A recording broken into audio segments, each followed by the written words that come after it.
ఈ విధంగా కేతమ్మకును మేళమ్మకు యుద్ధం పడ్డది.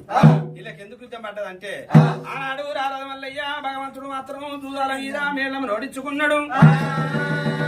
ఓడించుకొని పరదకొండ మీద మేళమ్మ నుంచిండు. అత్తమ్మ తెచ్చిన పిల్ల కాదు, అలిగి మీద సంసారం చేస్తా సేదా, కులం తెచ్చిన పిల్ల కాదు, కూడి మీద సంసారం చేస్తా సేదా.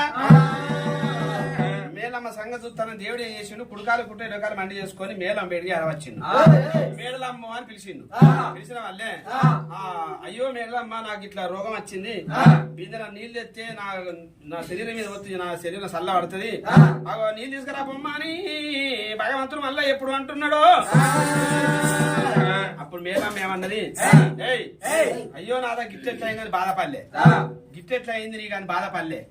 మేళమ్మ ఏమన్నది, నువ్వు తక్కువని గొల్లోనివి, నేను ఎక్కువ దాన్ని గొల్ల బలియ మేళమ్మని కాబట్టి నన్ను మోసం చేసి జూదాలు తీసుకొచ్చినందుకు వెంటనే నీకు రోగం కలిగింది, పున్నమనాడు పుట్టిపోతావు.